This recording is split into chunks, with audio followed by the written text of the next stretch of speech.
ጤና ይስጥልን አድማጮች፣ ሰበር ዜና ተሰምቷል። ጀነራሉ ታፍነዋል። በደብረ ብርሃን ከተማ ደግሞ የደህንነት አዛዡ መገደላቸው ተሰምቷል። እነዚህ ሁለት ጥብቅ ወታደራዊ ዜናዎች የተሰሙት ህወሓት ጎንደርን በሁለት አርሚ ጦር ለማጥቃት መዘጋጀቱን የሚገልጽ ሰነድ ይፋ በተደረገ ማግስት ነው። ህወሓት ጎንደር ላይ ጥቃት ሊከፍት መሆኑ ታውቋል። ዶክተር ደብረጽዮን ገብረ ሚካኤል ድሮን አለን እያሉ ነውም ተብሏል። ይህ ኢትዮ አዲስ ሚዲያ ነው። ለአሁን የተደመጡ እናንተን የሚመጥኑ መረጃዎችን አጠናክረን መጥተናል።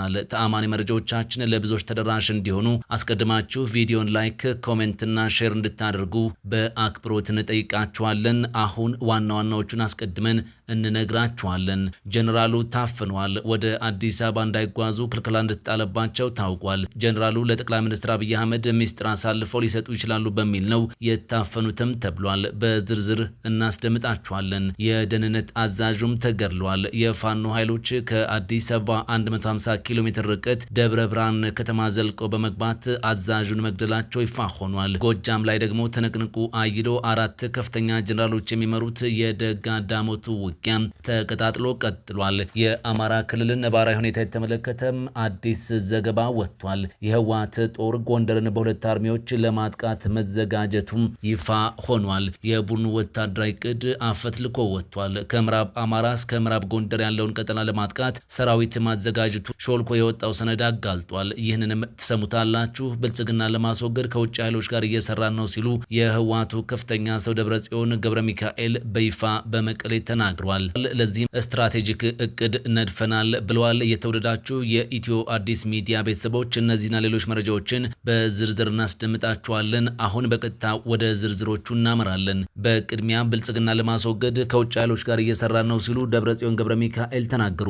የብልጽግና ከበባን ሰብረን ለመውጣት ስትራቴጂክ እቅድ ነድፈናልም ብለዋል። በትግራይ ክልል በኃይል የስልጣን መዋቅሩን ተቆጣጥሮ የሚንቀሳቀሰውን የህወሓት ቡድን የሚመሩት ዶክተር ደብረጽዮን ገብረ ሚካኤል ከመቀሌ ከተማ ነዋሪዎች ጋር ባደረጉት ስብሰባ ፌዴራል መንግስቱ በትግራይ ላይ ጥሎታል ያሉትን ዘርፈ ብዙ ከበባና ክልከላዎች ለመስበር የሚያስችሉ በስትራቴጂክ ደረጃ የሚሰሩ የታመኑ የውጭ አጋሮች አሉን ሲሉ በይፋም ተናግረዋል። ደብረጽዮን እነዚህን የውጭ አጋሮች ያሏቸውን አካላት በስም ከመጥቀስ የተቆጠቡ ሲሆን ትግራይ አሁን ባለው ሁኔታ መቀጠል ስለማትችል ራስን የመከላከል አቅምን ማጠናከር ላይ ትኩረት ለማድረግ መገደዳቸውንም አንስተዋል። አክለውም የክልሉን ታጣቂ ኃይል በማጠናከር የዓለም አቀፉ ህብረተሰብ ትኩረት ማግኘት መቻላቸውን በዚሁ መድረክ ላይም አንስተዋል ተብሏል። ይህንን መግለጫ ስንፈትሸው በትግራይ ክልል ውስጥ የነበረው የውስጥ የስልጣን ፉክክር አሁን ወደ ከፋና አደገኛ ወደሆነ አዲስ ቀጠናዊ ምዕራፍ መሸጋገሩን ያሳያል። ዶክተር ደብረጽዮን ገብረ ሚካኤል የፌዴራል መንግስቱን እርምጃ ለመመከት የውጭ አጋሮች አሉን ማለታቸው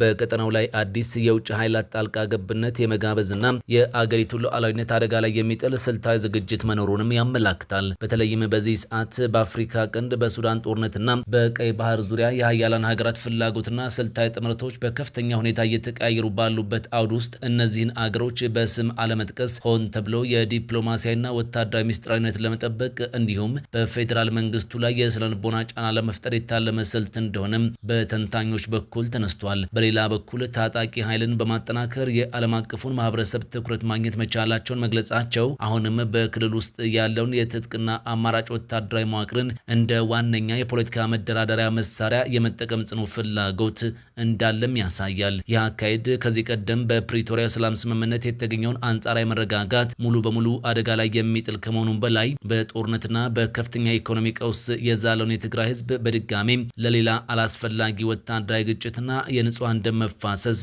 የሚያዘጋጅ አደገኛ ቅስቀሳ መሆኑ በፖለቲካ ተንታኞች በኩል ተነስቷል። በቀጣይ የህወሓት ጦር ጎንደርን በሁለት አርሚዎች ለማጥቃት መዘጋጀቱ ይፋ ሆነ። የቡድኑ ወታደራዊ ዕቅድ አፈትልኮ ወጥቷል። እስከ ምዕራብ ጎንደር ያለውን ቀጠና ለማጥቃት ሰራዊት ማዘጋጀቱን ሾልኮ የወጣው ሰነድም አጋልጧል። በሰሜን ጎንደርና በምዕራብ አማራ አካባቢዎች ያለውን የፖለቲካና የደህንነት ሁኔታ በእጅጉ ሊያወሳስብ የሚችል ከቅማንት ታጣቂዎች ወገን መልካሙ ባጫ ቡሬ በሚል ስም የተዘጋጀና የህወሓትና የቅማንትን የጋራ ወታደራዊ ስትራቴጂ የሚያመላክት የወታደራዊ ግዳጅ ንድፈ ሀሳብ የተሰኘም ሰነድም ይፋ ሆኗል። ሆኗል። ይህ ሰነድ የትግራይና የቅማንት ኃይሎች በሰሜን ጎንደር በተቀናጀ ሁኔታ 5 ዋና ዋና የጦር ግንባሮችን በመክፈት አካባቢውን ለመቆጣጠር ያቀዱበትን ዝርዝር ወታደራዊ ስምሪት፣ ስትራቴጂካዊ ቦታዎችና ኢላማ የተደረጉ ከተሞችን በግልጽም ያስቀምጣል። ይህ ንድፈ ሐሳብ የአማራ ኃይልንና የገዢውን መንግስት መዋቅር በማዳከም በትንሽ ኪሳራ ትግሉን ዳር ማድረስ ዋናው ዓላማ አድርጎ የተነሳ ሲሆን የትግራይና የቅማንትን የዘላቂ ወዳጅነት ማጠናከር እንደሚገባም ያካትታል። በሰነዱ ዝርዝር መግለጫ መሰረት ወታደራዊ ውጊያው የሚመራው በህወሓት አርሚ 13 እና አርሚ 7 በተባሉ ኃይሎች አስተባባሪነት ሲሆን አብዛኛውን የሰው ኃይል ከቅማንት ማህበረሰብና የተወሰነውን ደግሞ ከምዕራብ ትግራይ ተፈናቃዮች በመመልመል 5 ግንባሮችን ይከፍታል። እያንዳንዱ ግንባር በ3 የተከፈለ አጥቂ ደምሳሽና ደጀን ኃይል ይኖረዋልም ተብሏል። በቀጣዩ መረጃችን ደግሞ የደህንነት አዛዡ ተገድሏልም ተብሏል። የፋኖ ኃይሎች ከአዲስ አበባ 150 ኪሎ ሜትር ርቀት ደብረ ብርሃን ከተማ ዘልቀው በመግባት አዛዡን ገድሏልም ተብሏል። ጎጃም ላይ ደግሞ ትንቅንቁ አይሏል። 4 ከፍተኛ ጀነራሎች የሚመሩት የደጋ ዳሞቱ ውጊያም ተቀጣጥሎ ቀጥሏል። እንደ ዘበት 3ኛ ዓመቱን ያስቆጠረው የአማራ ክልል ውጊያም እጅግ ከፍተኛ ውድመት እያደረሰም ቀጥሏል። በመጨረሻም ጀነራሉ ታፍነዋል። ወደ አዲስ አበባ እንዳይጓዙ ክልከላ እንደተጣለባቸው ታውቋል። ጀነራሉ ለጠቅላይ ሚኒስትር አብይ አህመድ ሚስጥር አሳልፈው ሊሰጡ ይችላሉ በሚል ነው የታፈኑት ተብሏል። በህወሓት የውስጥ የስልጣን ክፍፍልና ሽኩቻ ውስጥ የተፈጠረው መከፋፈል ወደ ከፋ የሰብአዊ መብት ጥሰት ደረጃ መሸጋገሩን የሚያሳዩ መረጃዎችም ወጥተዋል። በዶክተር ደብረጽዮን ገብረ ሚካኤል የሚመራው ቡድን በፈጸመው መፈንቅለ መንግስት የስልጣን መዋቅሩን ከተቆጣጠረ በኋላ በቁም እስር ላይ የሚገኙት የቀድሞ የትግራይ ክልል ጊዜያዊ አስተዳደር ምክትል ፕሬዝዳንት ጀነራል ታደሰ ወረደ ለሕክምና ወደ አዲስ አበባ ለማቅናት ያቀረቡት ጥያቄ በህወሓት ስራ አስፈጻሚ መከልከሉ ታውቋል። ይባስ ብሎም ጀነራሉ በነበሩባቸው የጤና እክሎች ምክንያት ከአዲስ አበባ የተላኩ መሰረታዊ መድኃኒቶች በስራ አስፈጻሚው እጅ ገብተው አብሮት የመጣ የተደባለቀ ወይም የተደበቀ ነገር ሊኖር ይችላል በሚል ምርመራ ሰበብ መያዛቸው በግጭትና በፖለቲካ ፉክክር ውስጥ የሕክምና መብቶችን የመንፈግ አደገኛ ስትራቴጂን በግልጽ አሳይቷልም ተብሏል። የፖሊሲና የሰብአዊ መብቶች ተንታኞች ለዛሀበሻ እንደተናገሩት የአንድን ከፍተኛ ወታደራዊና ፖለቲካዊ መሪ የህክምና ጉዞ መግታት እንዲሁም ከዚህ አልፎ መድኃኒት መከልከል ከተራ ፖለቲካዊ በላይነት ፍላጎት ባለፈም